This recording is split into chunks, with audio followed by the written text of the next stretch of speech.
Auritron. Auritron é uma ficção que acontece após uma última grande guerra. Os poderosos quase conseguem destruir a humanidade. Sobrou 3 classes de pessoas. As de cima, ligadas ao único poderoso que sobrou. As de baixo, que são escravizadas pelos de cima. A resistência, um grupo pequeno que vive nos túneis de metrô. Durante a guerra, um pólen escapou de algum laboratório e contaminou todo o ar da Terra. Qualquer ser vivo que respire esse ar contaminado morre sufocado em 10 segundos. Os de cima planejam uma grande e definitiva incursão nos subsolos e acabar com a resistência. Não há lugar na Terra seguro para eles. Uma solução desesperada aparece: mudar de planeta. O novo destino será o planeta Auritron. Primeiro episódio: o pólen. Jair olha pela janela de sua residência. O horizonte é amarelo, todo contaminado de pólen. Ele se prepara para mais um dia de trabalho. Ao sair da fábrica, no final do dia, é raptado pela resistência. Jair olhou pela janela o horizonte, ou o que tinha dele. Era um velho de 85 anos e tinha saudades de quando o céu era azul e se podia respirar o ar do lado de fora. Voltou o seu olhar para o tubo sobre a porta e se sentiu feliz, pois os filetes de plástico estavam na horizontal. A força da pressão do ar artificial entrando na sua pequena residência estava funcionando. Deu graças que naquele mês havia conseguido pagar a energia elétrica, a água e o ar. No mês passado ficou 2 dias sem energia elétrica. Sobreviveu com banho frio e ar. Estava muito bom. O seu melhor amigo, João, não conseguiu. Ficou sem energia, depois sem água e finalmente sem ar. No desespero, abriu a porta e depois a anteporta. Tudo foi invadido pelo pólen. Em menos de 10 segundos, o seu pulmão congestionou e morreu sufocado. No dia seguinte vieram os pretorianos. Jogaram o corpo num carro de queima. Os auxiliares esterilizaram a residência toda e a fecharam. Uma semana depois, apareceu uma nova inquilina. Jair olhava com tristeza aquele céu amarelado, com cor de enxofre. O inferno queimava eternamente, e ele vivia nele. O sol ficava confundido naquele amarelão. Ele não negava serviço e se mostrava sempre solícito às chefias. Sabia que precisava escolher as suas batalhas, e as chefias não eram uma delas. Era apenas um menino quando os poderosos se desentenderam. Os botõezinhos foram acionados e o planeta explodiu. Apenas um dos poderosos sobreviveu, e agora era o rei da Terra.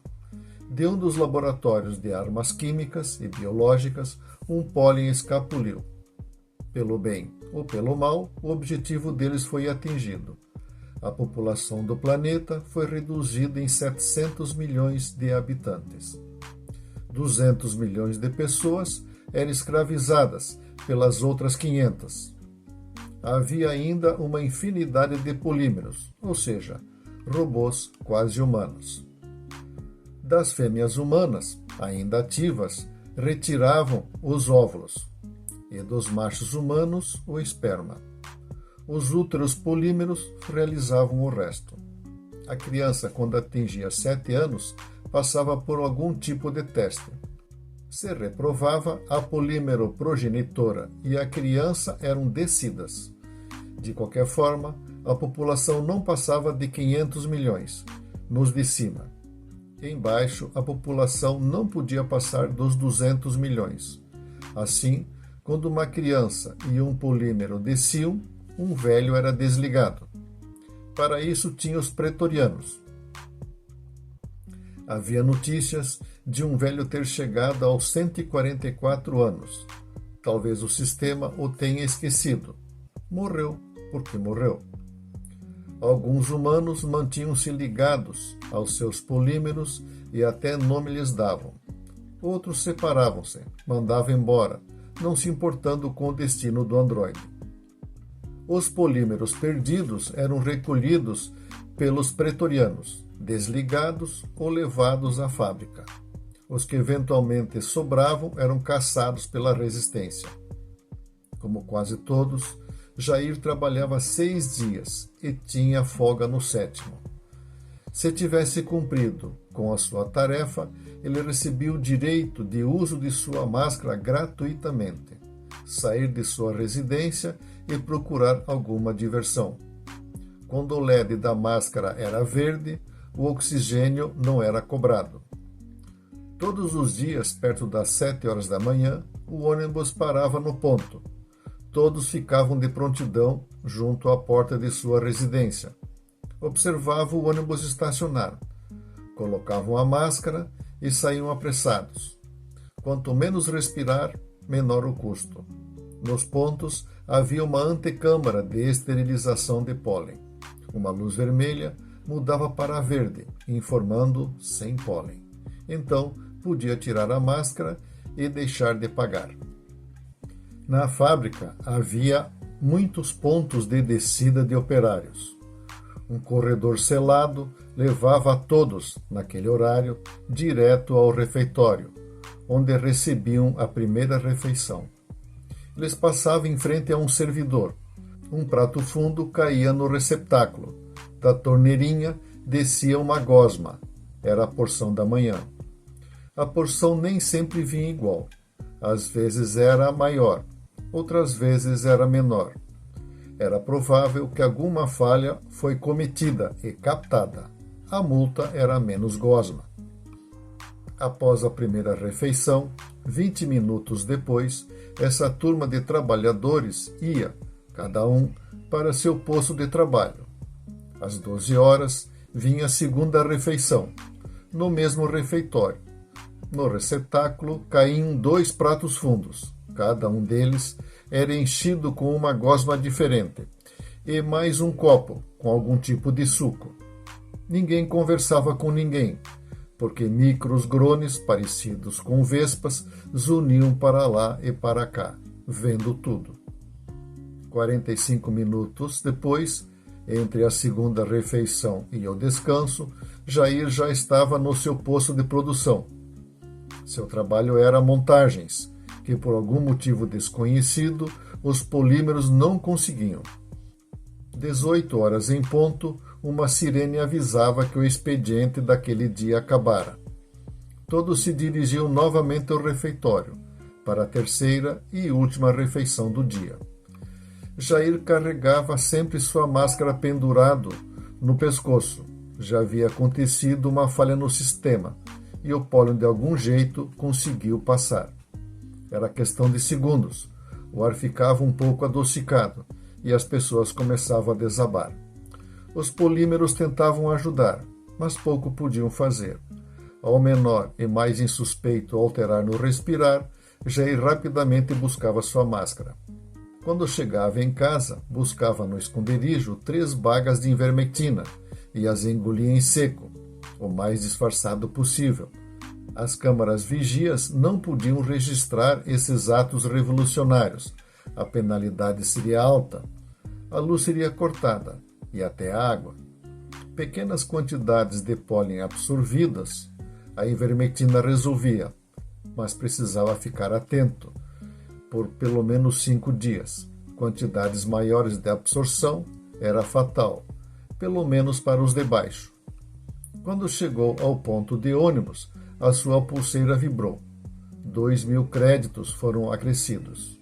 Naqueles últimos 6 dias, ele não incorreu em nenhuma falta e agora estava liberado para alguma diversão até o meio-dia do 7º dia. A sua máscara lhe forneceria ar de graça até esse horário, quando deveria estar em casa. Jair tinha 2.000 créditos para gastar no que quisesse. Passados 2 pontos de ônibus, decidiu descer e ir ao bar de sempre.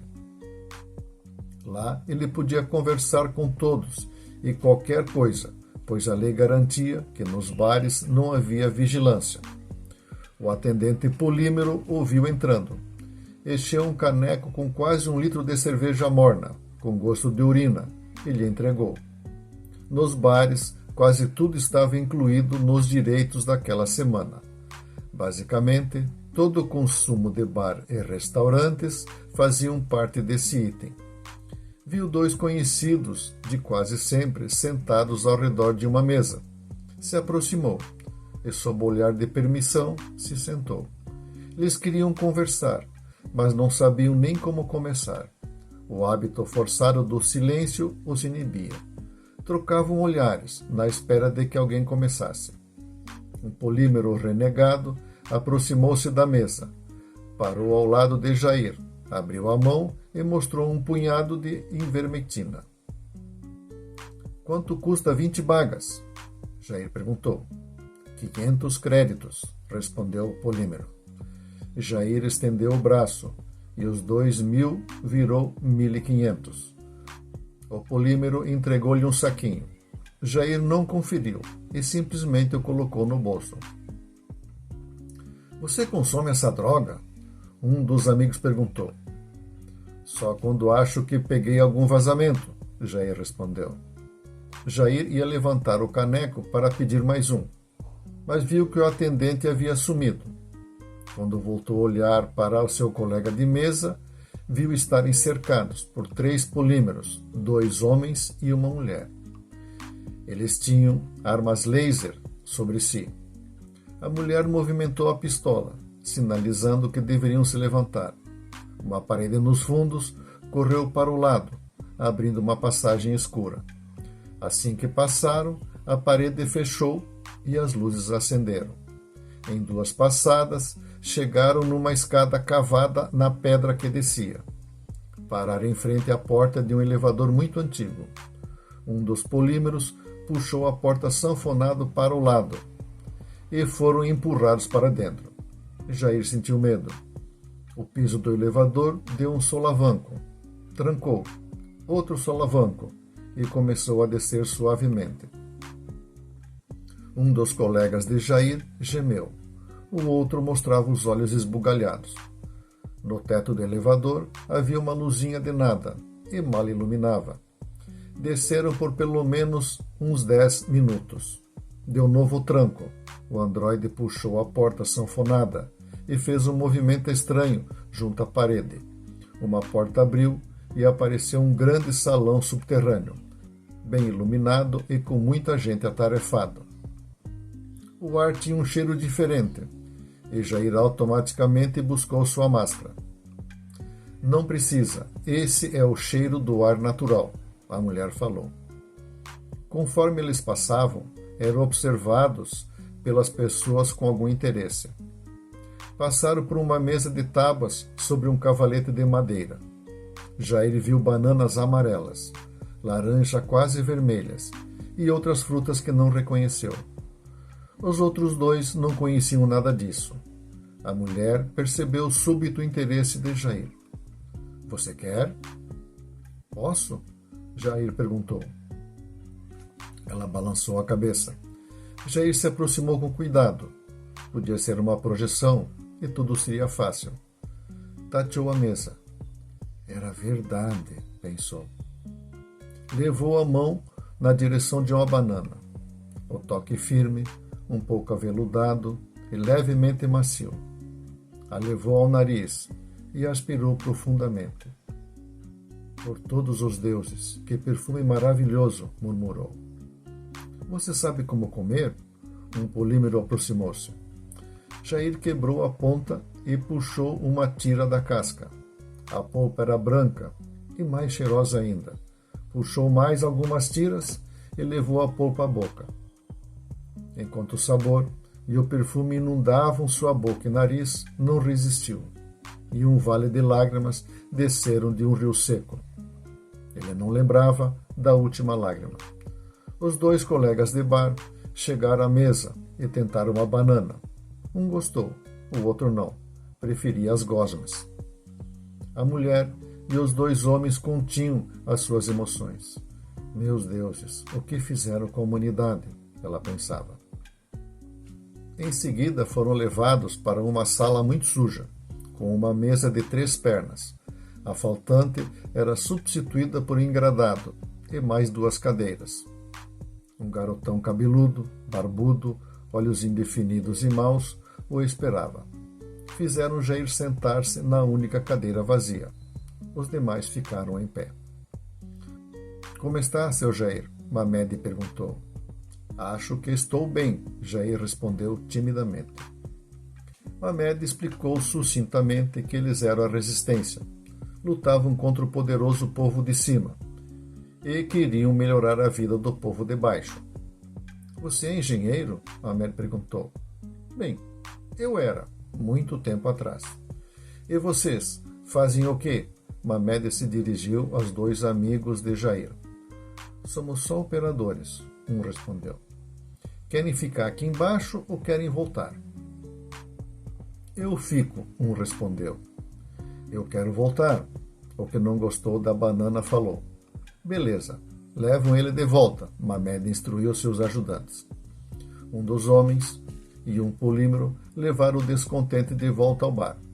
Quando chegaram à porta da saída do bar, o jogaram na rua sem máscara. Ele correu desesperado à procura de socorro. O pólio entrou pelas narinas e boca e em poucos segundos sufocava, caído na calçada.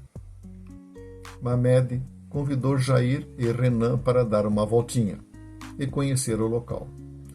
Enquanto caminhavam, Mamed contou rapidamente sua história.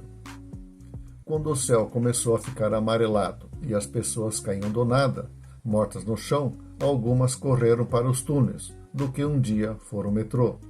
Não demorou e a nuvem amarela começou a descer pelos salões e escadarias. Os que haviam se refugiado trataram de montar tapumes para cobrir as entradas e impedir que o pólen ali chegasse. Algumas morreram, enquanto tapavam todo o buraco por onde o pólen pudesse entrar. O passo seguinte foi explorar onde estavam e como poderiam viver naquelas catacumbas. Ele era o 5º líder da resistência. Eram caçados pelo povo de cima como bichos. Passados todo esse tempo, com muita luta e perdas humanas, conseguiram algumas coisas. Havia um local próximo às águas do grande mar, onde o pólen, por algum motivo, não sobrevivia. Então era de lá que sopravam o ar puro para dentro dos túneis. Também conseguiam produzir algum alimento natural, mas não dava para todos. Assim tinham que continuar a roubar a gosma das fábricas. Era uma operação arriscada e sempre acabava com alguma morte de ambos os lados. Recentemente conseguiram colocar um infiltrado junto aos pretorianos e sabiam que uma grande incursão nos túneis estava por vir. Eles tinham pouco tempo.